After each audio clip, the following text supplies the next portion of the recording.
जय Hind plus three six semester जो भी छात्र छात्री मानकर ओडिया ऑनर्स अच्छी एवं आगू तांकर कर 13 परीक्षा जाऊँगी तो समस्त आज भिडियो बहुत गुरुत्वपूर्ण तो निश्चित रूपे प्रथम रु शेष पर्यंत थोड़े देखापी अनुरोध एवं जो मैंने भी एपर्यंत चैनल टी को सब्सक्राइब करना चैनल टी को सब्सक्राइब कर देकी ऑल नोटिफिकेशन को प्रेस कर देते तुम परीक्षा सरला जाक प्रत्येक दिन क्लास आसो तुम मैंने एठू पाठ पढ़ी जाकि आराम से परीक्षा तुम मैंने लिखिपर तो आज टॉपिक आम नहीं आम एक कर 13 यूनिट 1 जो अच्छी आत्मजीवनी भ्रमण साहित्य एवं जो समालोचक सूचना तो ए विषय आम किसी इंपोर्टाट सर्ट क्वेश्चन को आलोचना करूँ जहाँकि तुम मान परीक्षा हेल्पफुल हो एवं आसंता क्लास रे आम एक लंग क्वेश्चन को आलोचना करूँ जहाँकि तुम मानकर से परीक्षार जोटा कि जो मेन इंपोर्टाट सिलेक्शन वाला लंग क्वेश्चन आसो पढ़ार संभाव्यता बहुत अधिका थी ओके तेणु चैनल टी को जो मानकर कि जब लगुच ना ये चैनल आम किसी जापर कि पढ़ी पार तो निहाती रूपे चैनल टी को सब्सक्राइब कर देकी ऑल नोटिफिकेशन टी को प्रेस कर देता सहित जदि तुम मानक क्लास टी भल लगे ताहले निश्चित रूपे तुम मानकर सांग मान पाक थे सेयार करदेव जहाँफल से पढ़ी पारे ओके देख तो कौन कहला प्रथम कहला एक नंबरटे जे जीवनी साहित्य संपर्क में समालोचक श्री पठाणी पट्टनायक कौन कहते जो आमर जीवन साहित्य अच्छी ठीक अच्छे तो से जीवन साहित्य जो जीवनी माने आत्मजीवनी थाए जीवनी थाए तो से विषय से कौन कहते देख कौन कहते ना व्यक्तिर अनन्य साधारण प्रतिभा द्वारा समाज अनुप्राणित हुए नुहे कि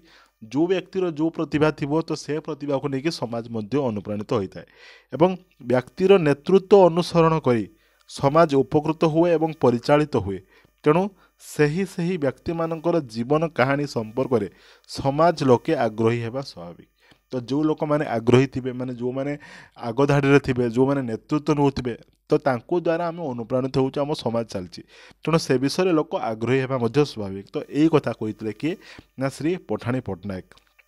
दुई नंबर देखा जे आत्मजीवनी किंबा जीवनी साहित्य केउठारु खराक संग्रह करे से कौट तार खराकटा आने ना से साधारणतः देश जातिर सांस्कृतिक जीवनधारा भितरु जीवन साहित्य तार खराक संग्रह करिथाए।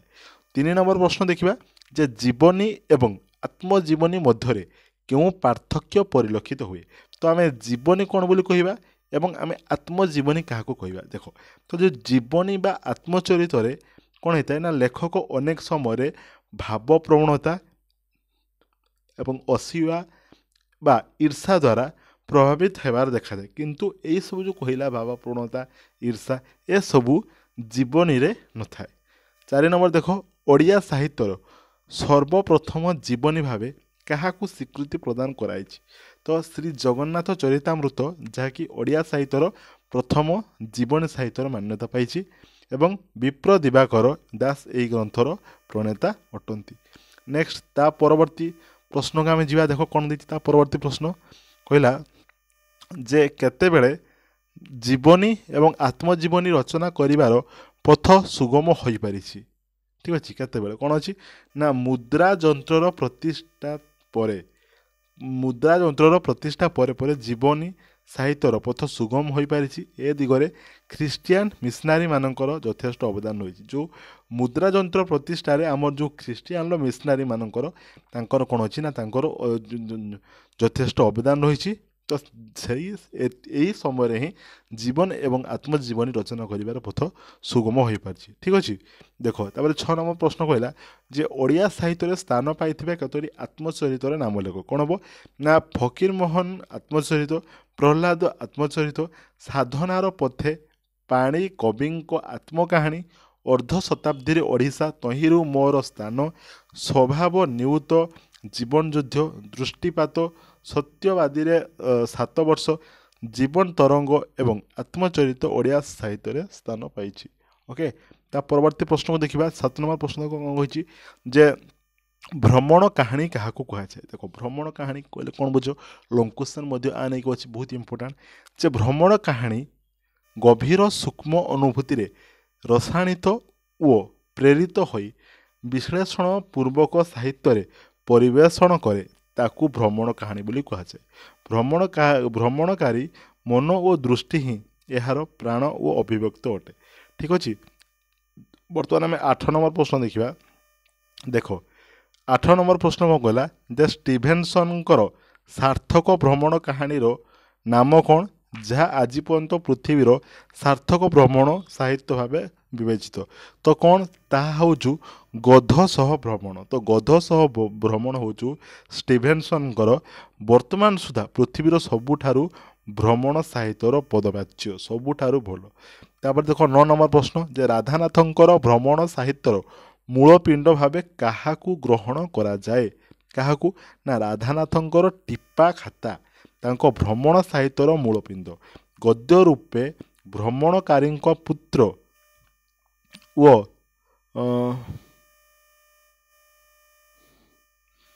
हाँ पुत्र जोटी कौन बामंडा मध्य तांकर दुईटी उत्कृष्ट रचना। 10 नंबर प्रश्न देखिबा जे कवि शेखर चिंतामणि महांतींकर भ्रमण काव्यर नाम कौन कौन हम जे पंचधारा ओ पाटणा काव्य ए हूँ दुईटा जो अच्छा कवि शेखर चिंतामणि महांती तो तांकर दुईटा उल्लेख्य भ्रमण कहानी। 11 नंबर देखिए व्यासकवि फकीर मोहन सेनापति क्यों भ्रमण कहानी सृष्टि करते कौन ना उत्कल भ्रमण एक हूँ गोटे भ्रमण कहानी तो द्वारा अनेक बहुत प्रकार आत्मजीवनी हो 6 माण 8 गुंठ अनेक प्रकार अच्छी तो से भ्रमण कहानी बा भ्रमण साहित्य हूँ उत्कल भ्रमण ठीक अच्छे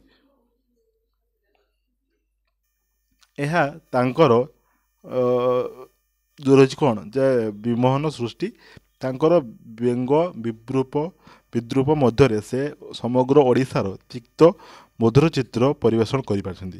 बर्तमान 12 नंबर प्रश्न देख कौन कही जे कवि मानसिंह क्यों कवितार तांकर भ्रमण परिचय देइछन्ति कोथिरे तांकर अछि गोटे देख कवि मानसिंहर कवि तांकर जो भ्रमण कहानी होछ कोनटा जे महानदी रे जसना विहार तो सेंतरे सी कोन करछन्ति ना तांकर सी परिचय देइछन्ति। नेक्स्ट देख सची राउत बा सचिदानंद राउतराय तो सचिदानंद राउतराय क्यों कवितार भ्रमण साहित्यर अरुण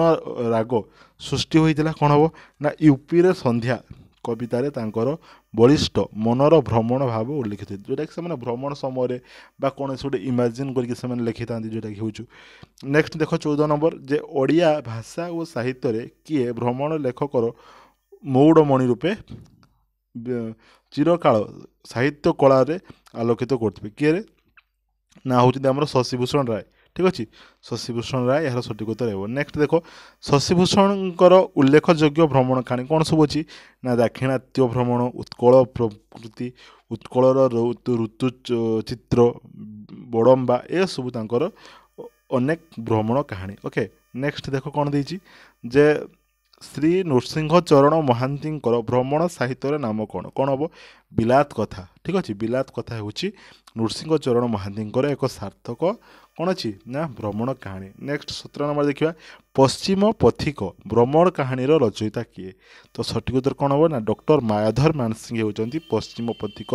भ्रमण साहित्यर रचयिता। 18 नंबर क्वेश्चन देखा श्री रामचंद्र दासंकर भ्रमण साहित्यर नाम कौन कौन हम ना यूरोप रे मो अनुभूति ठीक अच्छे यूरोप रे मो अनुभूति श्री रामचंद्र दासंकर गोटे सार्थक भ्रमण कहानी रूपे परिचित। नेक्स्ट 19 नंबर प्रश्न देख चित्तरंजन दासंक भ्रमण साहित्यर नाम कौन कौन हम ना डेनमार्क चिठी ठीक अच्छे डेनमार्क चिठी चित्तरंजन दासंकर एक सफल भ्रमण कहानी। तापर देख 20 नंबर प्रश्न कौन कहला जे कुंज बिहारी दास रचना करिथिबा भ्रमण पुस्तकर नाम लेख कौन हम ना कुंज बिहारी दास 3टी उत्कृष्ट धरणर भ्रमण पुस्तिका से ओडिया साहित्य को भेटी देइछथि कौन सब अच्छी ना लंका यात्री एवं मो स्वप्नर काश्मीर पथ ओ पथिक तो एमती तुम पढ़ी पारे आउ गोटे कि गोटे एड कर कही एमान मध्यरु कौटा कुंज बिहारी दासंकर एक भ्रमण कहानी नुहे एमती प्रश्न पचारि पारे। 21 नंबर देखिए अमेरिका संपर्क में अध्यापक गोलक बिहारी दल लिखिथिबा भ्रमण साहित्यर नाम कौन कौन अच्छी ना अमेरिका अनुभूति तांकर होची एक सफल भ्रमण कहानी लंडन चिठी तांकर अन्य एक भ्रमण कहानी अटे। बर्तमान में 22 नंबर प्रश्न देखा देख 22 नंबर प्रश्न कौन कही मनोज दासंक भ्रमण कहानी नाम कौन कौन हम ना दूर दूरांत ଓ ଇଣ୍ଡୋନେସିଆ ପ୍ରଭୃତି ତାଙ୍କର ସାର୍ଥକ ଭ୍ରମଣ କାହାଣୀ ଅଟେ। ବର୍ତ୍ତମାନ 23 ନମ୍ବର ପ୍ରଶ୍ନ ଦେଖିବା। ବାରିଷ୍ଟର ଗୋବିନ୍ଦ ଦାସଙ୍କର ଭ୍ରମଣ କାହାଣୀ ସମ୍ପର୍କରେ ଆମକୁ ଲେଖିବା ପାଇଁ କହିଛି। ବା କେଉଁଟା କ'ଣ ହେବ ନା ଦେଶେ ଦେଶେ ଦେଶେ ଦେଶେ ହେଉଛି ତାଙ୍କର ଏକ ଉପଯୁକ୍ତ ସଫଳ ଭ୍ରମଣ କାହାଣୀ। କାହାଙ୍କର ନା ବାରିଷ୍ଟର ଗୋବିନ୍ଦ ଦାସଙ୍କର। ବର୍ତ୍ତମାନ ଆମେ 24 ନମ୍ବର ପ୍ରଶ୍ନ ଦେଖିବା ଯେ କାନାଡ଼ା ଡାଏରୀ ଭ୍ରମଣ କାହାଣୀର ରଚୟିତା କିଏ? Important question. ସଠିକ୍ ଉତ୍ତର କ'ଣ ହେବ ଯେ Krishna Prasad Mishra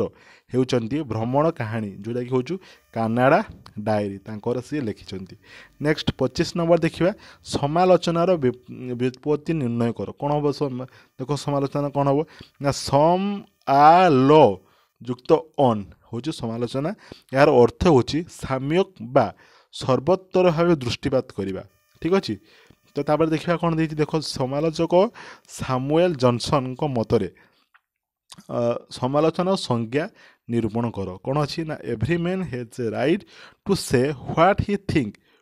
truth and every other man has a right to knock him down it. ତ ଏ ହେଉଛି ସମାଲୋଚନାର ମୋତେ ଯେଉଁଟା ଲାଗିଲା ଧରାଯାଉ ବର୍ତ୍ତମାନ ସରକାର ଶାସନ ଚାଲିଛି କାହାକୁ ଭଲ ଲାଗୁଥିବ କାହାକୁ ବି ଖରାପ ଲାଗୁଥିବ। ତ ମୋତେ ଖରାପ ଲାଗିଲା ମୁଁ ଯେଉଁ କହିଦେଲି ମୁଁ ସେଟାକୁ ସମାଲୋଚନା କଲି। ଠିକ୍ ଅଛି। ବର୍ତ୍ତମାନ 27 ନମ୍ବର ପ୍ରଶ୍ନ ଦେଖିବା ଯେ କାଳିଦାସଙ୍କର ସମାଲୋଚନା ସମ୍ପର୍କରେ କି ମତ ରହିଛି। କ'ଣ ହେବ ଓକେ ତାକୁ ସ୍କ୍ରିନଶଟ୍ ନେଇକି ଦେଖିପାର। ଆଉ ଭିଡ଼ିଓକୁ ଲମ୍ବା କରିବିନି ଟିକେ କାମ ପଡ଼ିଲାଣି। ଓକେ ନେକ୍ସଟ ଆଉ ଗୋଟେ କ୍ଲାସ୍ରେ ଦେଖା ହେବା।